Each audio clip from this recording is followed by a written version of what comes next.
tonight. It has been a while. It is Citizen AY here, the platform where we speak truth to power. I haven't done this in quite a while, and I know people would have wondered where I'm at or everything else. And I want to assure you, I'm still here. I'm still part of the struggle. Um, First time now, I've just finished in the gym, and not too long ago, and I've been able to go to the hydrotherapy and actually, for the first time, be able to swim. I'm still monitoring the health concern that I have, which is my back.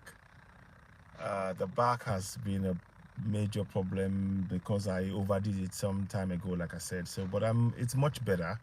It's getting there slowly.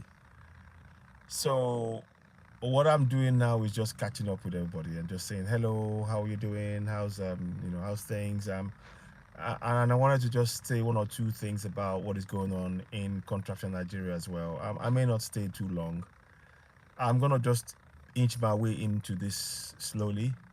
I'm still gonna be doing this broadcast, and I'll be talking about Yoruba Nation and encouraging us all to work on Yoruba Nation and making sure that we all achieve that collectively, because in the end it is going to be for our benefit. And I also greet our Biafran brothers. At this point, I want to take the time to tell everybody to remind everybody that if you're in the south, if you're in the middle belt and the southwest and the southeast, you should make sure you avoid eating any meat, any cow meat. Don't buy or eat cow meat. Cancel it. Do not have it as part of your diet. The people you are buying from, they are intent on taking your land. Why should you continue to buy meat, cow meat, from the very people who are coming in? Because for the sake of, oh, I like cow meat, you are putting the lives of your coming generation in danger.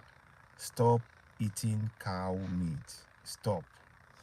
I'm not fully functional yet in terms of my usual way of doing things, but I good afternoon, if you're joining. Thank you, Citizen AY here. Yes, you're watching me live. It's been a good old while. You're watching. I've just managed to get down to the gym for a long while. I've been able to do that. Last week was the first time I went to the gym 3 times a week. This week I've now done to do, again, this is the first time this week. So I want to thank you all for your continued support. I will try and come out as often as I can, but the topic today is this: for us to really be aware of what needs to be done, we have to change one or two things in how we do things. And it's good to see the awareness on ground. A lot of people are aware on ground in Contraction Nigeria, in Biafra, in Middle Belt, and in Yoruba land. More and more people are aware, but we need collective effort, particularly on ground, from everybody in this struggle to build, to build a nation, to build our Yoruba nation, our Biafra nation, our Middle Belt, and that must be our focus. We need to do that consistently. I will hopefully try and see if I can come out, every day. Come out every day if I can, even if it's 5-10 minutes. I'll try and start doing that again. It's just that when the chronic pain is severe, you have to I had to try and focus on it and actually just switch off, just focus on my health. So that's why you've not seen me. That doesn't mean that I've forgotten about Yoruba Nation or Biafra or Middle Belt. Not 1 second. I do a program on Mondays with Mazi Alozwe. We talk about Yoruba Nation and Biafra and the steps we need to take. So that is still ongoing. Now, I don't believe that the social media space is the only place in which we can achieve Yoruba Nation. If we just restrict it to the social media space alone, to think that we can, just by talking alone, that we will achieve Yoruba Nation and raise some funds and put some things out, that alone will solve the problem. No. The people on ground, more importantly than ever, we need to be able to encourage our people on ground in every community from the Middle Belt to the South to begin to take concrete steps to address the failings of those who are in government that are failing them. So, for example, in communities where there's no healthcare, that is going to be the reason why they are going for Yoruba Nation, and then we should be able to start encouraging them that they can look at buildings within that area that they will now populate themselves with people who are doctors or whatever, to be able to start taking care of themselves, minus those in government. Because it's when the community takes over and starts protecting itself, starts providing its own services, that is now can comfortably go and say, right, okay, Yoruba Nation is what we want, and they are demonstrating it by the actions that they are taking. So those are the kind of things that I wanted to come and talk about. I'm not going to talk to you because I sense I'm feeling tired already. And that's what I mean. When I'm doing this, usually it takes a lot of energy and do a lot of research. And I've been doing a lot of research. The one or two things I wanted to just again reiterate.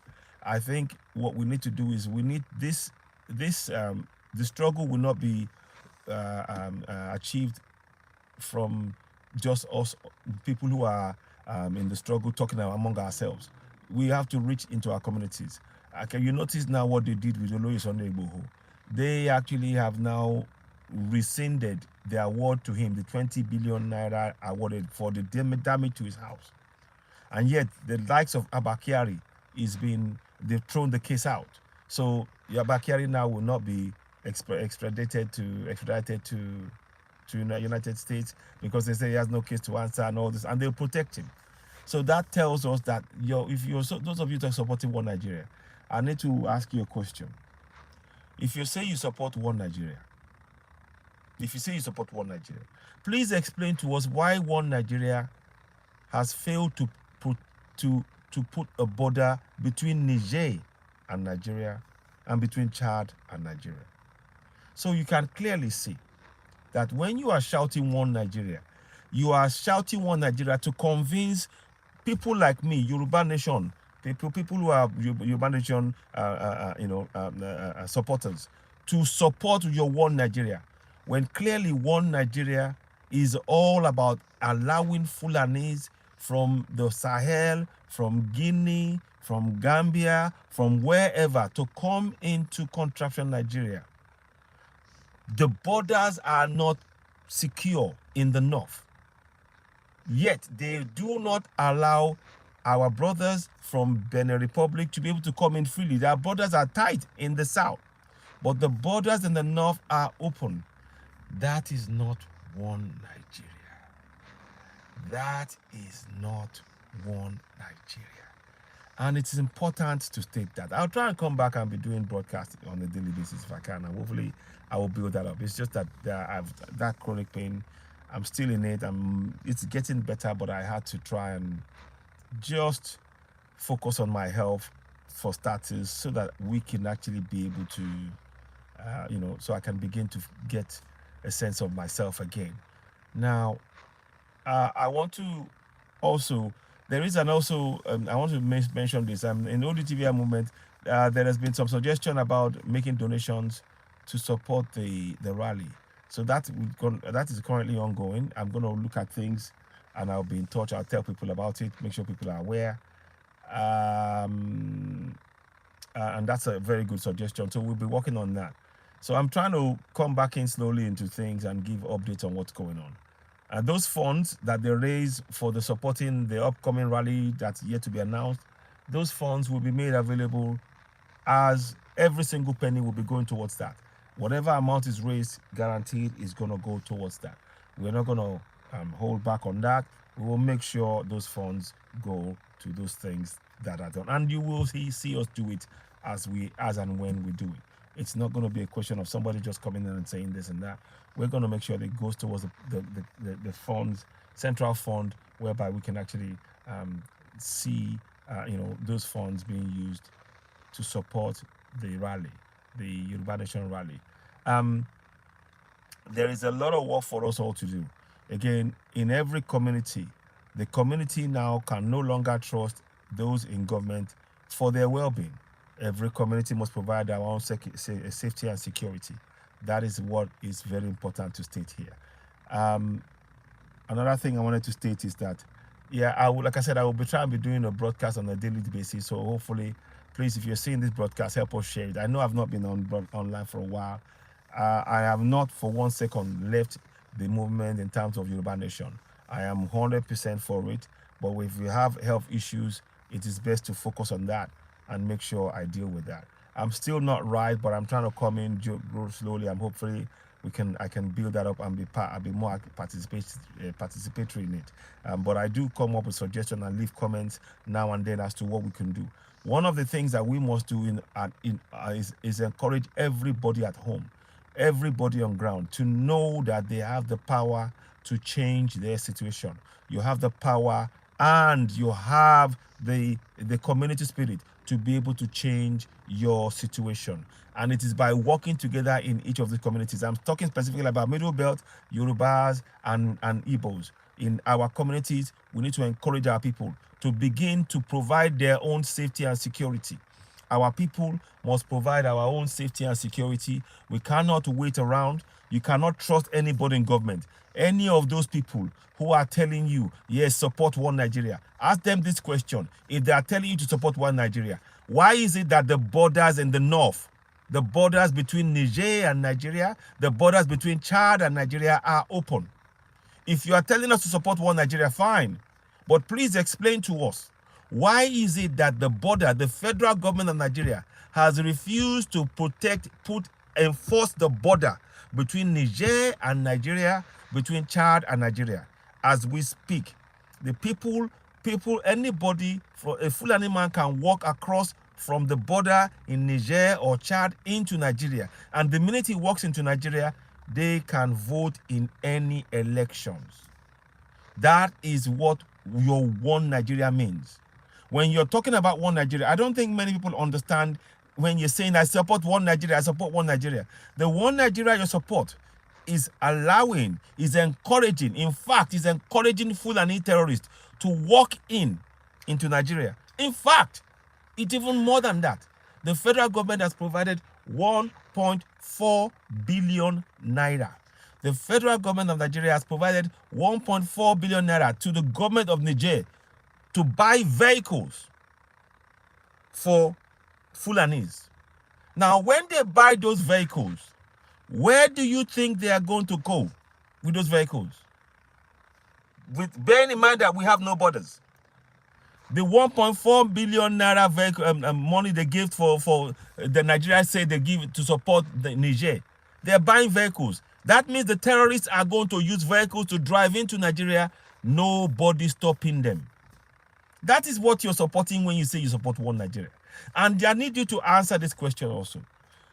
Go and ask those who are telling us to support one Nigeria. The southern leaders who are telling us to support one Nigeria. Why is it that they are silent on the fact that the Fulani terrorists are allowed to come into a borderless north? Why is it that the southern leaders, the Middle Belt leaders, the southern leaders, they are silent as the Fulani government is looking the other way and allowing Fulani terrorists to come into Nigeria from Chad and Niger? Not only coming in, they are giving them voters card, national identity cards, NIN, whatever it's called it, national identity, whatever, NIN cards. So that, and they are able to use that to vote in elections. But yet, none of our politicians, Peter Obi is saying nothing about that. Ashiwaju, or Tinubu, Emilokon, they are saying nothing about that. This is not about abuse. We are just asking, if you are telling us to support one Nigeria, please explain to us how you can secure one Nigeria with the borders between Nigeria and Chad open, with the borders between Chad and Nigeria open. Niger and Nigeria, the borders between Niger and Nigeria is open. The Fulanis from those places from all over Africa can come in via those two borders. That means that we don't have a one Nigeria. What you have in that place is that the Fulanis from other areas are coming in. So what you're saying, northern Nigeria is now becoming populated with more Fulanis from across the whole of Africa. That is not one Nigeria. Let's be realistic. Let's be factual. Let us state this. But why is it that this so-called Peter Obi is not saying anything about that? And Tiwaju is not saying anything about that. And of course, I don't expect Atiku to say anything because he's a Fulani man.